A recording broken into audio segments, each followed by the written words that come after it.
So here we are at the Festival Center, on Columbia Road in Washington, D.C. There are 2 electric chargers on Mozart Street that they have installed here that work with the building. You see this brand new Volvo is being charged here, and then there's this BMW that's being charged here as well. The chargers are pretty simple and clean looking, and there they are. Oh, it's electric. That's perfect. Okay. Yeah. Thank you again for joining us. Again, Sharon Kirschbaum. I'm the director here at DDOT, and we are celebrating the launch of our neighborhood curbside electric vehicle charging station pilot with our inaugural one here at the Festival Center. This is a much better way to talk about positive mobility on our streets. And this moment really represents more than just the installation of new charging infrastructure. It represents progress, partnership, and the district's continued commitment to building a transportation system that works for everyone while protecting our environment for future generations. I want to begin by just acknowledging the work and support for sustainable transportation in the district. It's really instrumental in helping us bring this public charging station to the community. And local leadership and collaboration are really essential to making projects successful. And this one ensured that Ward 1 is part of the district's clean transportation future. The pilot is being implemented in partnership with It's Electric, and it's funded through a federal grant from the U.S. Department of Energy. And while DDOT is not directly funding the chargers, we're proud to serve as a partner because these installations are located in the public right-of-way. And together we are demonstrating new regulations and guidelines that will soon open for public comment, and they will shape the future permit program for private vendors to install, operate, and maintain curbside EV charging stations across the district. So the Festival Center is the first of 8 locations to be deployed through this pilot, with 1 location planned in each ward. In total, 16 curbside chargers will serve adjacent parking spaces, expanding access to truly public EV charging for residents who rely on street parking. And all locations were carefully reviewed to ensure safety, accessibility, and compatibility with other street uses, including bike and bus priority lanes. Now this project, it really matters to DC residents and across the district, and particularly here in Ward 1, we have a large number of residents who live in row homes and do not have a driveway or garage to facilitate charging.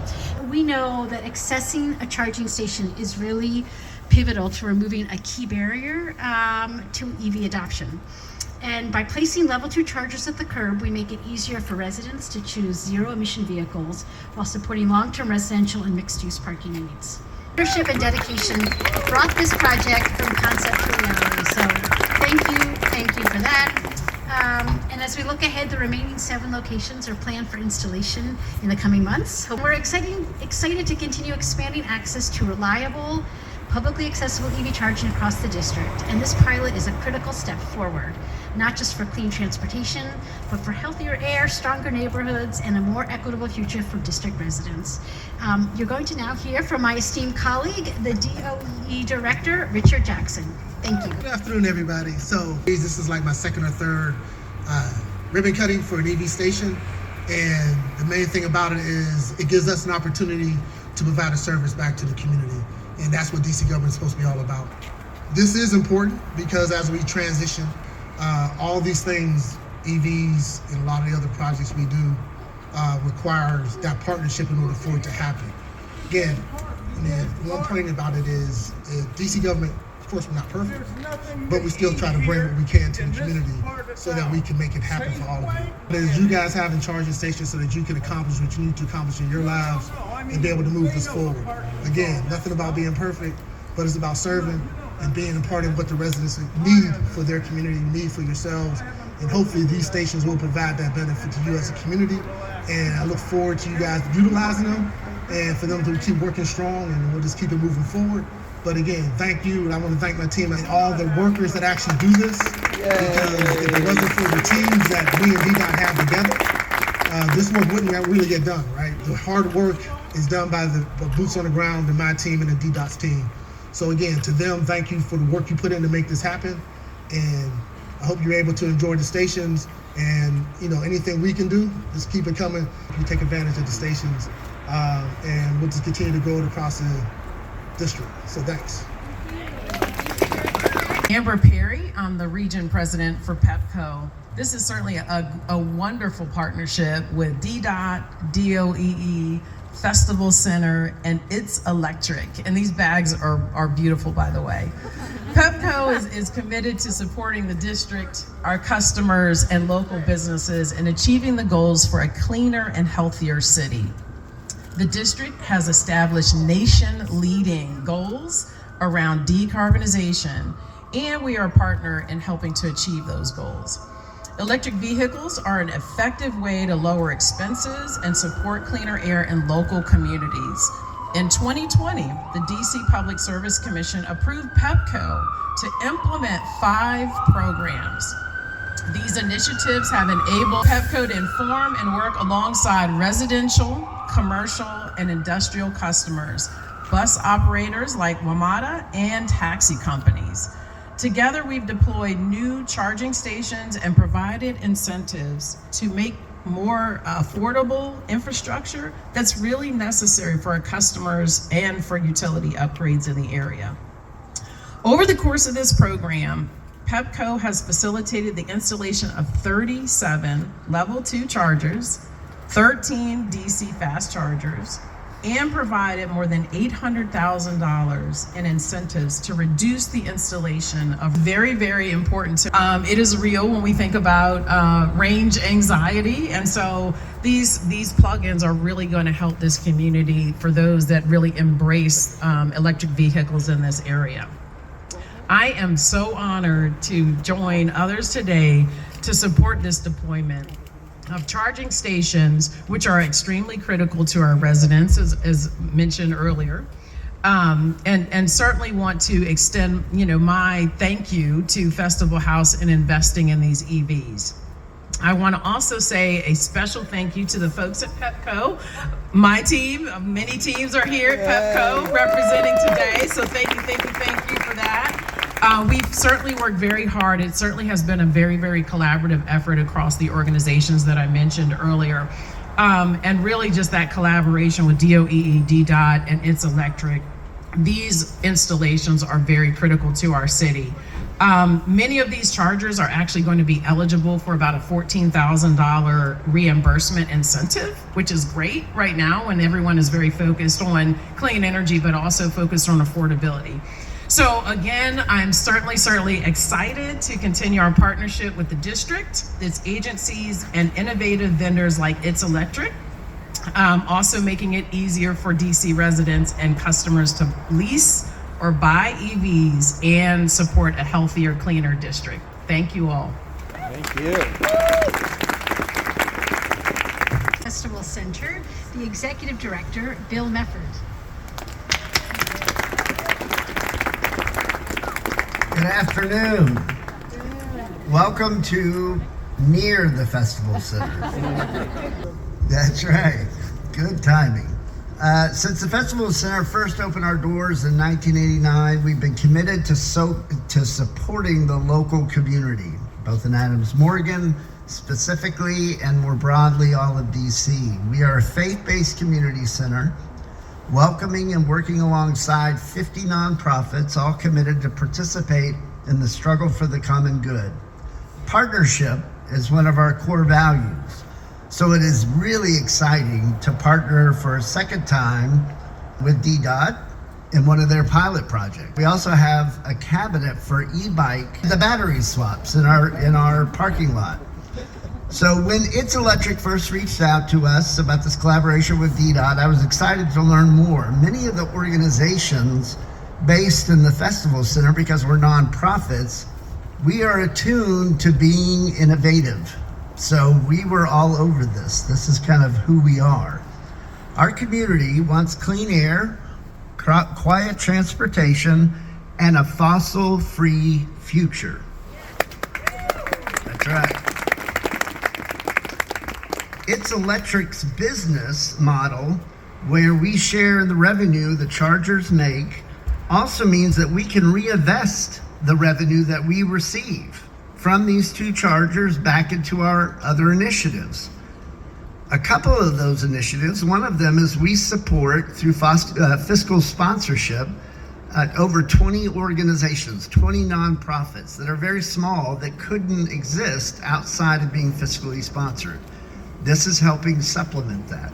In 2024, we were honored to receive a District Sustainability Award from the Department of Energy and the Environment for the renovation and electrification of our building. We have solar panels on top and on the sides, and we also have an all-electric kitchen. We have those two things because of a man named Jim Edmonds, who is on our board. Jim Edmonds is a man among men.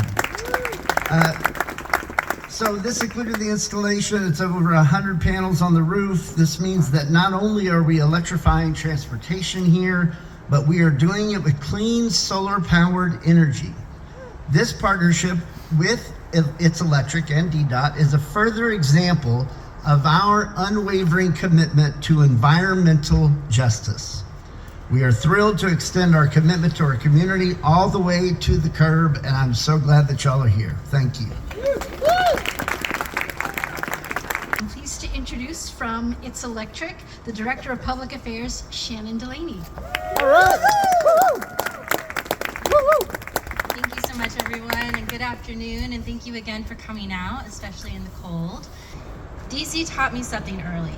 Great cities aren't built around cars, but the cars we do have should be cleaner and quieter. So ever since, I've been living in that tension.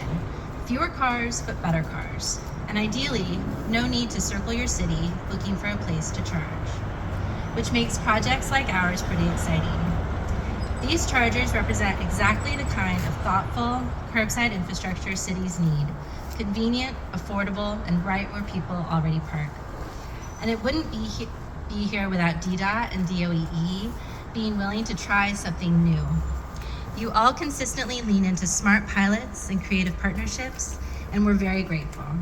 Not everyone is eager to experiment with new models or say yes to something that looks a little different from the standard playbook, and DC is. It feels very on brand for this city that our first site isn't just a building, it's a community hub. This project has had a dramatic journey. We originally started our partnership with DC because of a federal grant that got abruptly canceled due to shifting federal priorities. So the fact that DC stuck with us, kept problem solving, and helped us keep this moving anyway deserves a lot of credit.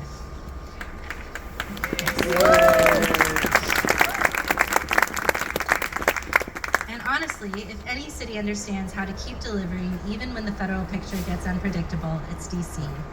You keep delivering for the people of the district regardless of what's happening federally, and that mindset is exactly what makes progress possible. Looking ahead, we hope more federal programs catch up to the kind of innovation happening here.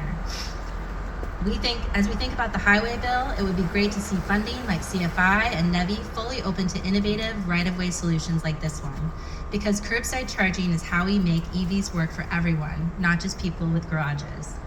In this industry, we talk a lot about range anxiety, but in cities, it's often access anxiety. Not can I drive far enough, but can I charge near my home? Most days, we're not on a road trip. We're just trying to get to work, school, or the grocery store. Charging should be as easy as parking on your block.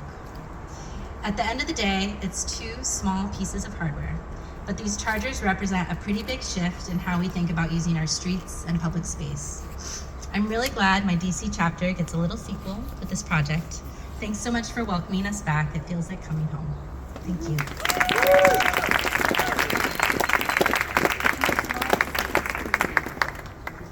Actually tapping into spare capacity at adjacent buildings. Okay.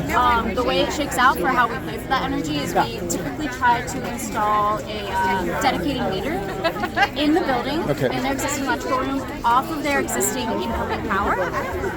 So we can pay the utility directly for the power that our chargers are using, that the public is paying for, and then as a thank you back to the building for letting us put some equipment in their electrical room, we do a revenue share with them. Okay, so they mentioned they have solar panels on the roof. Yes. Do any of those solar panels help support this? Yes. They do? So It does in the sense that it definitely it relieves the building's demand on the main. The solar power isn't directly feeding. Yeah, the solar isn't coming right over to here. It's going into the utility, and then utility's coming back. So because there is solar power, the energy demand from the grid is super minimal for this building. Right. Now, was this building chosen because it had solar and because it had specific? Not necessarily. I mean, we love the Festival Center's mission. They're also really excited about what we're doing, so it's a great partnership.